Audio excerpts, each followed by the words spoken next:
lot of people in my position are struggling to bring their numbers up. First and foremost, the number of subscribers, and then second is their watch hours. So they want to meet those criteria in order to monetize. So here are some of the things I really would love to share.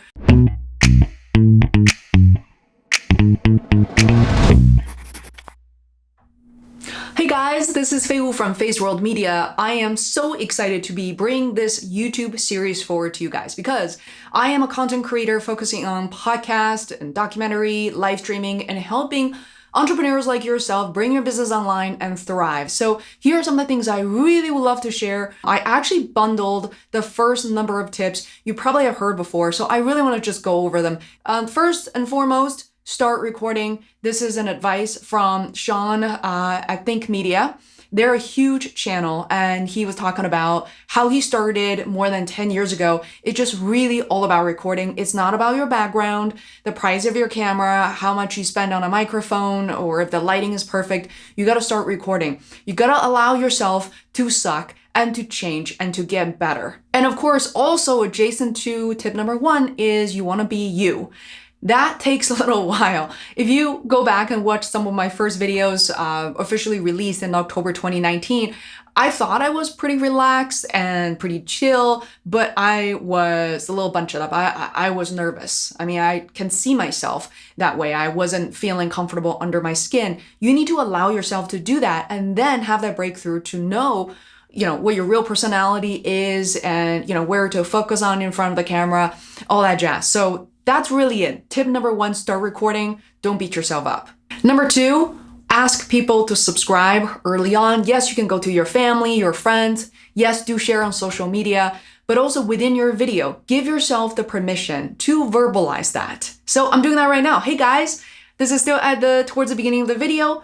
Please hit the subscribe button. I have so much more content related to this. If you find me relatable, I bet you're gonna like all the other content I'll be releasing very soon. So you wanna verbalize that. And third, related to tip number 2, you also want to find some sort of a visual indicator within your video, like the one I'm using right now. You see, there's so many versions of that you can use, and you can download them straight away, and they don't typically cost a lot of money, and there's some free resources as well, is to give people a chance, an indicator to say, hit subscribe.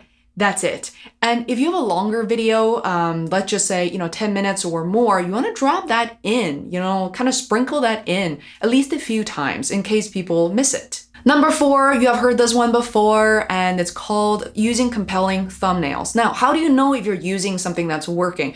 That is also something that you improve over time. I religiously use Canva because I'm not really good at Photoshop. I was really never a designer or something that I learned in school or did at work. So I love Canva. There's so many templates that are already built in.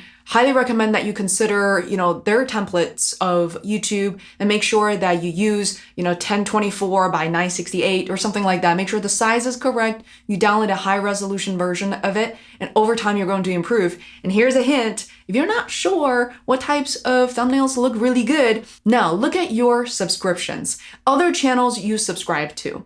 Now, if you're super new to YouTube, let me give you some tips. Go take a look at Think Media. They really know what they're doing. Gary Vee's thumbnails are really compelling. Obviously, I know he has something like 19 people working on his personal brand. That is just to say that these people can inspire you, but you may or may not be able to produce at such high quality. Again, that's okay. There's so many tips and tools within Canva that allows you to remove the background, let's say, right? You can paint around it, and so you can really be playful. And again, look around. You can even search for the specific topic of the video that you're about to upload and launch, and do that search prior to hitting publish and see what other people are doing. And ask yourself the honest question, does my thumbnail stand out? If not, make it better. Number 5, using TubeBuddy. I have several videos on using TubeBuddy, and I find them to be a very, very authentic and friendly company. I'm also an affiliate for them, which means if you click on the link below, well, you don't get charged a penny more. I have a very small commission if you do sign up through my link. And TubeBuddy has been really life-saving, and it gives you insights into optimization, your competition, search volume, all those very important things. I will not spend too much time talking about them here. One of the features I use most frequently is called Keywords, Keywords Explorer.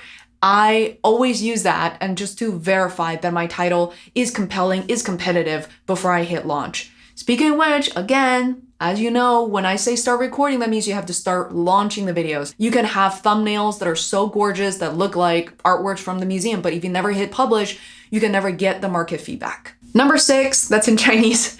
Number 6 is be a teacher. If you have never been a teacher like myself, it probably feels daunting. You're like, I don't have a degree in education. I don't even like teaching all that much. But you know what? I do like teaching, and there's a huge benefit of you pouring your heart out and start getting better at teaching, even if you feel like you're not naturally talented at it. Whether it's for your family, friends, or somebody at work, you show them something that they were like, wow, I wish you showed me this trick, this tip a long time ago. It would have really saved me so much time. Or when you help other people problem solve. It must have felt really satisfying, right? So that's precisely what you're doing on YouTube. You want to be a teacher. Things that you stumble upon, things that you will learn on your own are great topics, great tutorials that you can create.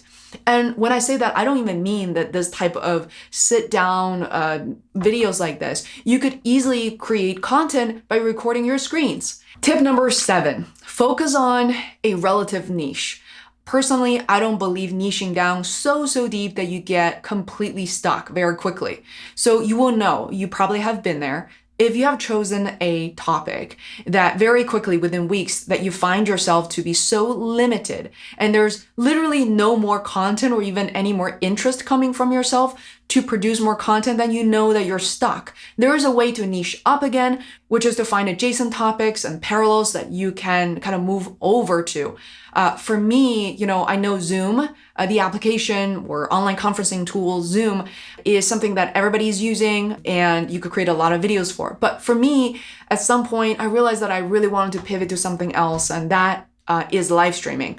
So it's absolutely okay to pivot. I don't want you to panic if you feel like you really niche down too much, but still, relatively speaking, you do want to become an expert in a specific area. The most important tip, in my opinion, is probably number 8, but don't quit just yet, because everything I'm sharing here do work coherently, and I think they're all incredibly important. Even if you don't implement them right away, it's really good to know that they exist. You can even print out the list and check them off as you go along on your YouTube journey. Again, number 8, this is number 8 in Chinese. That is, it takes one video to take off. This doesn't mean that you need to stop recording, stop producing after the first video, but there's gonna be one video, you will see it, that's gonna completely take off and change your channel, change your life, possibly forever. For me, that is a video called How to Teach Dance on Zoom. And I would never imagine recording a video purely screen recording. And I didn't even pull out this camera, didn't even bother. I edited that video myself. There were a lot of glitches. I regretted not having my producer edit this.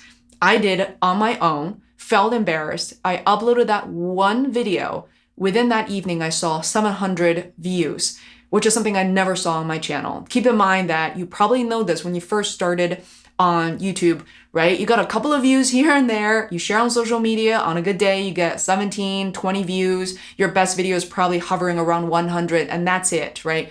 For me to see 700 views that night, I was completely shocked. I knew something was going on. The next day was 1,500. Then every day after that, on average, I gained about 1,000 views. Of course, at some point, it trended down, but that one video really took off. Tip number 9, related to number 8. Once you get that breakthrough video, you're going to get a lot of comments. That content starts to resonate with people. You're going to see traffic coming from all sorts of places, organically, Google search, but also possibly Facebook groups or Facebook in general. And then guess what? YouTube suggested video is going to come up. That is huge. A lot of our still most popular videos is a result of YouTube suggestions.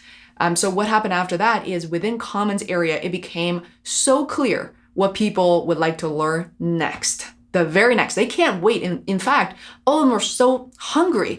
You know, Faye, after you release the Zoom video, we really need to know how to use microphones with Zoom, because Zoom's audio channel is singular. There's only one. That makes people want to sing together or rehearse something together, music or otherwise, or teaching dance and fitness on Zoom to be very challenging because it doesn't really work well for music and microphone. So as a result, I produce a number of videos, including the video to answer all the questions that came from the breakthrough video, as well as specific setups such as how to use microphones with Zoom. So here comes 11. Consider collaborations early on. What does that mean? That doesn't mean that you have to write out a project brief and take this super seriously or find the perfect YouTubers for you to partner with. For me, I started to notice that within my community, yes, I started a Facebook group and all of a sudden the group just started to grow and today has over, 1,100 active members in there. Within the group, I noticed that people are doing so much to help one another, to bring each other's businesses online. I was so touched by it. And I saw that within the comments section, there are people recording short tutorials. And I picked out those people to say, hey, you may or may not want to start your YouTube channel. Can we collaborate on a video where I introduce you? And, I will recommend your dance classes. I'll include your social media handles. And I'm going to coach you how to record the video successfully. So to do that, I show people how to face the natural light, how to hold their camera this way, landscape, not vertical for YouTube, obviously.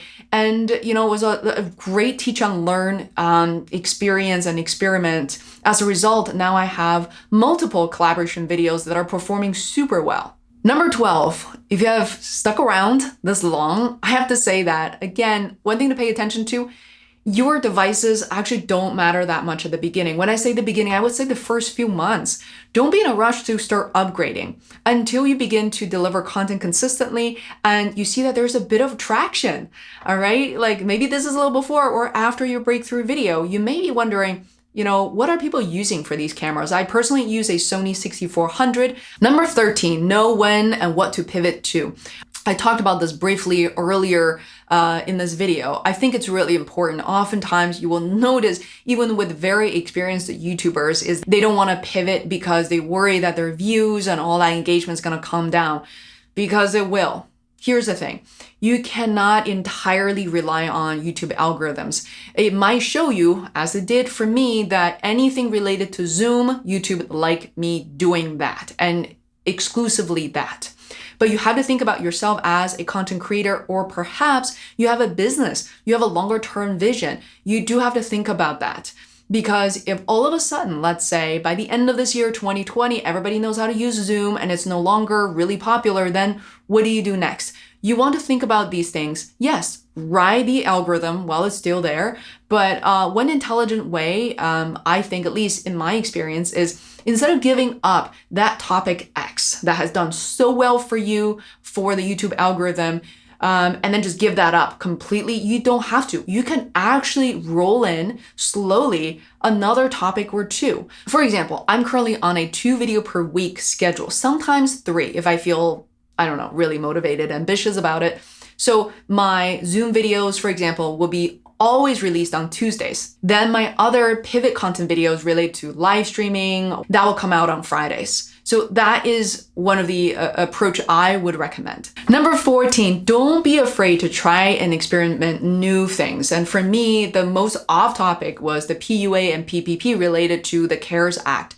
I jumped on that video after my producer Herman said, hey Faye, the Congress just released this, you might want to get on it. Guess what? My first video was literally reading one of the articles I found most helpful from the New York Times. I was just reading the article, adding my 2 cents, and even reflecting on, I think this is what it means, and introducing that content. And people watched it and really liked it. As a result, I also talked about PPP, Payment Protection Program, and that video did fairly well. But the one that really took off as a result of that group of videos was the PUA. So that is the Pandemic Unemployment Assistant. And there's different PUAs in different states of the US, but they more or less follow the same guidelines.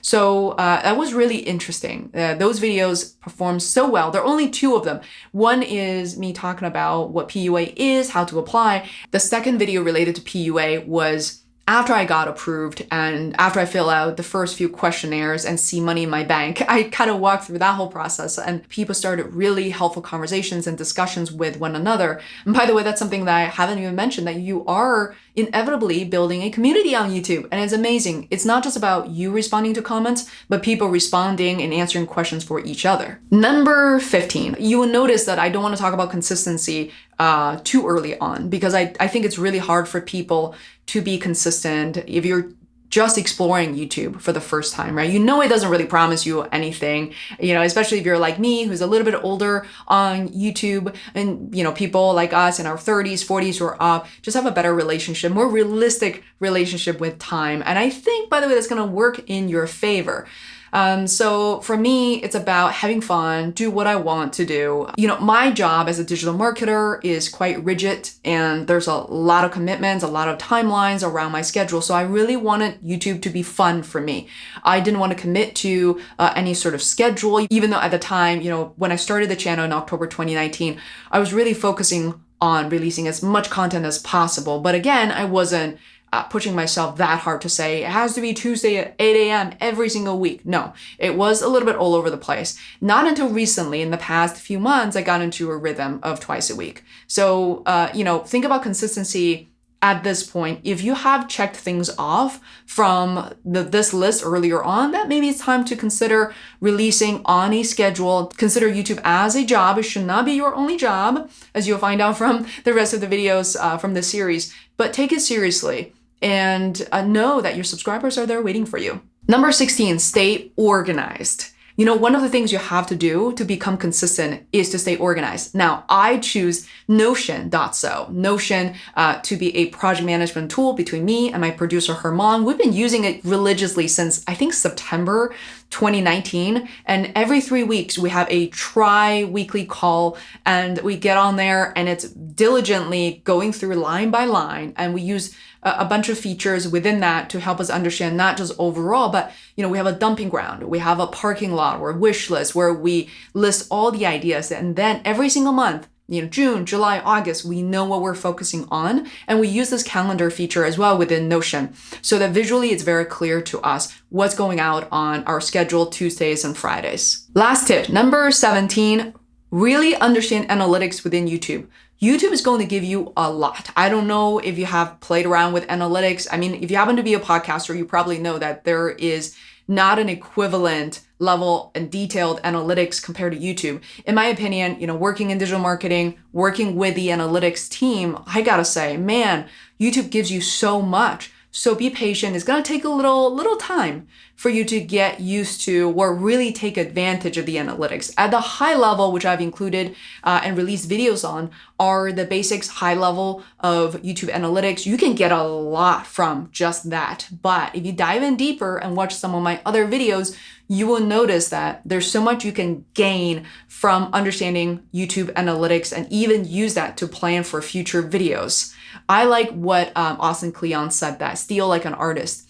There are things you can do, such as taking advantage of titles that have worked for other YouTube videos. If somebody is doing, 5 tips to reach your 1,000 subscribers quickly, maybe you can do something like 17 tips. You can and you should watch other people's videos and think about how you can improve upon that. So this is a longer video, and I really appreciate you for sticking around. I hope you're able to gain a few things. I would love to hear from you the tip that you find most surprising and maybe most helpful. And please do come back to this video. I want to know how you're doing. Share your channel in the comments below. I would love to check it out. Love to this community. Keep on creating, and I'll see you in the next one. Mwah.